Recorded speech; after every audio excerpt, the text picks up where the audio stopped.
ও তো একটা গল্প কয়ে গেছে, কি জানো, ওই ছেলে নাকি চিঠি লিখেছে, পূজনীয় বাবা নাই টাকা, পকেট ফাঁকা, আর ইতি তোমার খোকা।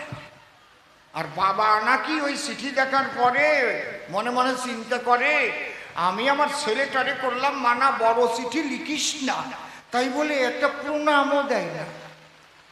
পূজনীয় বাবা নাই টাকা, পকেট ফাঁকা, ইতি খোকা। তা আমিও নই বোকা, আমি ওর উল্টো পিঠে একটু লিখে দেই যে বুঝাবো আমার বুদ্ধি চোখা। উনি নাকি উল্টো পিঠে লিখে দিচ্ছে, টাকা চাইছে, স্নেহের দুলাল গুদামপুরে সাপ করো মা, ইতি তোমার বাবা। বুঝেছে? আমার কাছে বলুন দেখি, আমি প্রথম পাগলের জবাব ওই রকম ছোট্ট করে দিছি নাকি? কি আপনারা কি করেন? কত বিস্তৃত আলোচনা করে বুঝাবার চেষ্টা করছি আপনাদের ধারে। একজন বৈষ্ণব মানুষ, সে কেন আমাকে সন্দেহ করে যে আমি অল্প করে জবাব করব দান? মনের কথা খুলে কই, বিচরণ পাগল, আমি অল্প করে কথা কোয়া মানুষ নই, বুঝলে? এমনি এমনি পাগল হয়। আর তুমি যে পাগল তত্ত্ব আলোচনা করে গেলে, গবেষণা কে নাকি দুবাই গিয়ে টাকা পাঠায়, তারপরে নাকি তার বউ কার হাত ধরে চলে যায়, এই জন্যই পাগল হয়। হ্যাঁ, ওই পাগল আর এই পাগল এক নাকি? হ্যাঁ, কার সাথে কার মিল যায় কোন তো দেখি? কোন জায়গায় রানী রাসমণি আর কোন জায়গায় বিছানা বড়ি মুতনি? আমার কাছে বলুন দেখি, সব জিনিসের সঙ্গে সবকিছুর মিল দেওয়া ঠিক নাকি?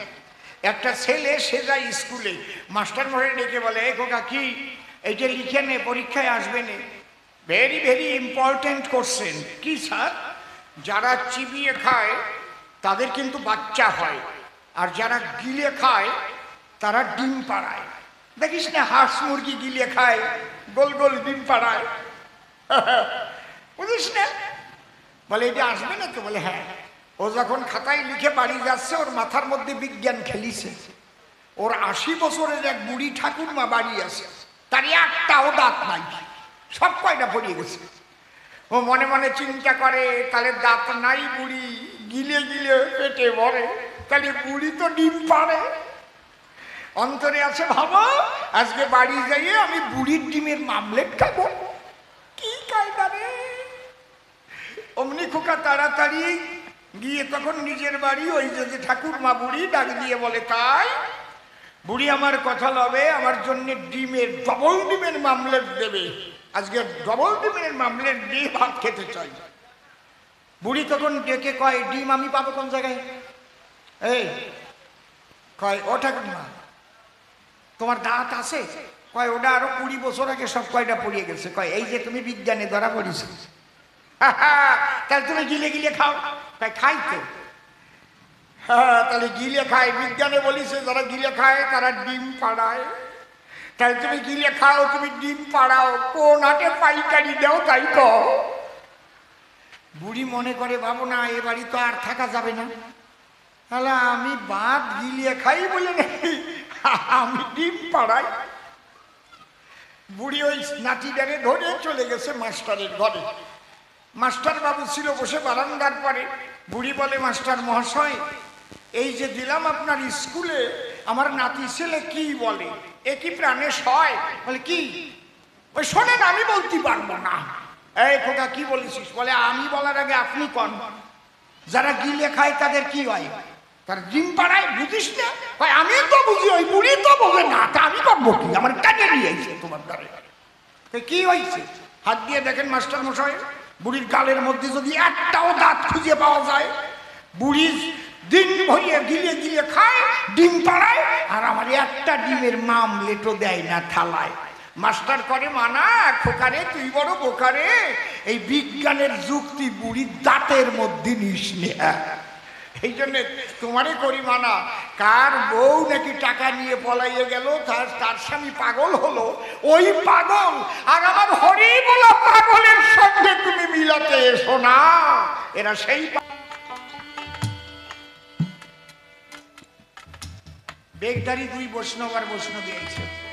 বৈষ্ণবের চোরা টোরা বানিয়ে বারান্দা বেরোয় গেছে, হবে কি আর বৈষ্ণবীটা বেশ স্বাস্থ্য, এত ভালো চেহারা, একেবারে 12 পেয়ারা। শাখা টাকা সিন্দুর টিন্দুর কিচ্ছু নাই। আইসে আমার কাছে দিয়েছে, তুই তো মেলা দিনের পাপি, আমার সাথে আসিস, আমরা দুই মহাপাপী। আসলি একদম রাধে রাধে, আমিও প্রণাম করছি। আমি জিজ্ঞেস করলাম ওই বৈষ্ণব উনি কে? বলছে আমার রাধা রানী। তাহলে আপনি কৃষ্ণ? আচ্ছা। শাখাও নাই, সিঁদুরও নাই, মানে আমাদের তো মালা চন্দন হয়েছে, আমরা প্রকৃতি স্বভাব গ্রহণ করেছি। আমি বললাম ভালো কথা তো এটা, এটা তো চৈতন্য চরিতামৃতে লেখা আছে, প্রকৃতি হইয়া করে প্রকৃতি সম্ভাষণ, প্রভু কহে না হেরিব তাহার বদন, প্রকৃতি হইয়া করে প্রকৃতির সঙ্গ, দিনে দিনে বাড়ে তার প্রেমেরই তর্ক। আমি হরিচন্দ্রের কথা বলতে কব না, দেখো কি কায়দায় কি করছিস। বললাম এটা তো খুব ভালো কথা, তাহলে আপনি কি প্রকৃতির স্বভাব পেয়ে গেছেন? প্রকৃতির স্বভাব যদি আপনি পান, তাহলে আপনার এইভাবে সোরা বানিয়ে ভিতরে ঢুকছে কেন? বয়স তো খুব বেশি হয় না, বলেন। আমি মারে দাবড়ি দিয়ে বলছি, মা তুমি কও উনি কি প্রকৃতির স্বভাব পেয়েছে না পুরুষের স্বভাব নিয়ে তোমার কাছে যায় রাত্রি? কয় আমি মানা করি, উনি তা শোনেন না। কয় নাই, আমি বললাম নরকে যাবা, নরকে যাবা, বিয়ে করো, শাখা সিন্ধু করো। ওই দুটিরে আমার বনগার বাড়ি নিয়ে মন্দিরে বসাইয়ে লোকজন নিমন্ত্রণ দিয়ে শাখা সিন্ধুটা নিয়ে বিয়ে দিছি, তাকে সন্তান হয়েছে। এখন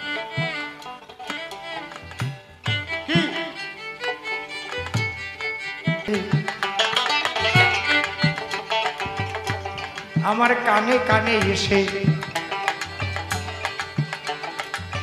একটা কথা কয়, শেষ করার আগে যেন একটা গল্প হয়।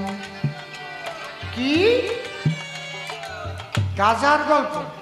তো তুমি ওটা জানো, তুমি যেটা জানো সেটা বলতে যাবো কেন? নূতন গল্প বললে পরে ভালো হবে গান। আস্তে আস্তে গাজার তো নাম আছে অনেক,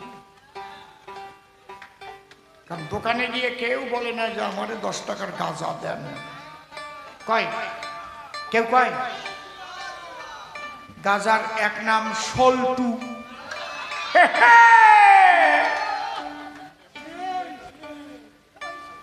আর একটা যেন কি খিতিস, খিতিস, তারপরে আর একটা নাম আছে ওর নাম মধু, মধু। আবার কেউ কয় আঠা। দোকানে যেয়ে কবে দাদা আমাকে 10 টাকার মধু দিন, তো পুলিশ দাঁড়ায় থাকবে, ঠিক পাবে না।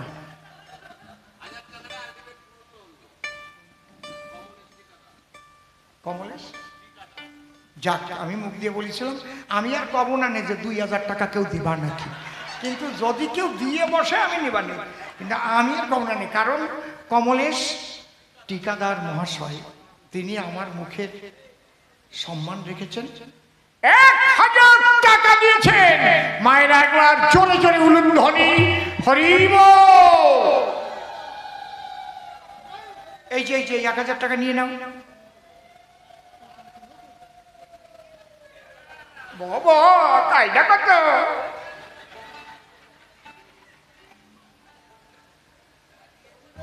হ্যাঁ, এই কতগুলো আকার ইঙ্গিতে অনেক কথা চলে তো, ওই জন্যে। হ্যাঁ তাই না, নাকি কি বাবা? হিরো ইন্ডি কমেনে পাউডার আস্তে কথা কই না। তা একজন মানে ওর প্রচন্ড গাঁজার নেশা, তা ও মনে মনে ভাবলো আমার একটা মেয়ে যদি কোনো একটা গাঁজাখোর জামাইয়ের সাথে দিতে পারতাম বিয়ে, তাই জামাই শ্বশুর একসঙ্গে যদি গাঁজা খাতে পারতাম একটা আলাদা আনন্দ, ওর আকাঙ্ক্ষা। কিন্তু কোনো বাড়ি ছেলে দেখতে গিয়ে কি বলা যায়, খোকা তুমি কি গাঁজা খাও? সে খালিও সে কবে না জীবন আমি বিড়িও খাই বলে, সত্যি কায়দা করত। আমার না এইসব বাজে কথা ভালো লাগে না, আমার লজ্জা করে কেমন ছাতা তেমনটা কয় কও কও কও। তা মেয়েটা বিয়ে দিয়েছে, ভাগ্য ভালো এক গাঁজা খোরের হাতে এই মাইয়েটা পড়িয়েছে। জামাই জানে না শ্বশুর গাঁজা খায়, শ্বশুরও জানে না জামাই গাঁজা খায়। দুর্গাপূজায় জামাই আসছে শ্বশুর বাড়ি,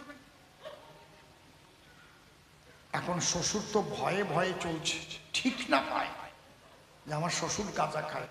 তা জামাই উত্তর ঘরে বসা রয়েছে আর শ্বশুরের গাঁজার বাতিক চেঁচিয়েছে। বাতিক বোঝো তো, মানে ও না করি আর পাড়ার কায়দা নাই। দক্ষিণ ঘরে যাইয়ে ওদের আবার ছোট ছোট ব্যাগ থাকে বেশ কায়দা ঝুলির মতো, ওর মধ্যে এতটুকু একখান তক্তা থাকে, ওর নাম প্রেম তক্তি। আর বাঁকানো একখানে অস্ত্র থাকে, ওর নাম রতন কাটার, খুচুর খুচুর করে কাটা। আর এতটুকু একটা কলকি, ওর নাম আবার বাঁশি। তলায় আবার একখান কাপড় দেয়, ওর নাম ছাতি। ওরে ভাষা রে, বেশ টিপিয়ে টাপিয়ে কায়দা করিয়া ভরিয়া কলকি বাঁশি কি ভরিয়া আগুন দিয়ে তাড়াতাড়ি শেষ করতে হবে, জামাই আবার ঠিক না পায়। কিন্তু ওই সময় যে দক্ষিণে বাতাস ছাড়বে তা তো উনি বুঝতে পারে নাই। উনি টান দিয়েছে আর কি, দুই একটা নেই শেষ করবে।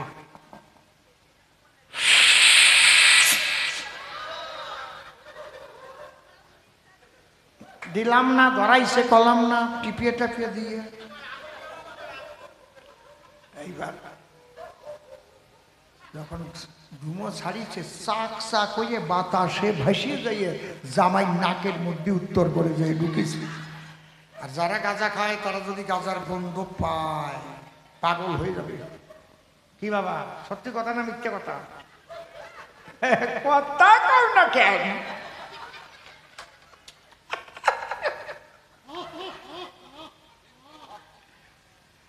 এখন জামাই ভাবলো কোথা থেকে মধুর গন্ধ পাই। শ্বশুর মশাই আর একটা আনতেছে,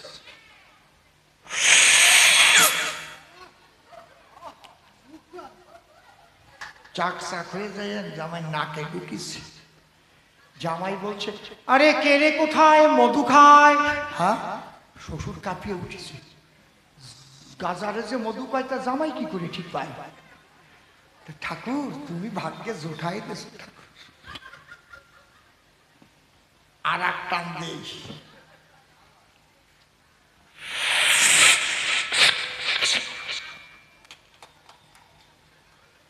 এইবার জামাই কয়, কে রে কোথায় মধু খায়? শ্বশুর কয়, ভ্রমর হস্ত উড়িয়ে চলিয়ায়। এর নাম গাঁজা। গায় না, একটা নেতে যেমন তেমন, দুইটা নেতে রুগী। বোঝো না?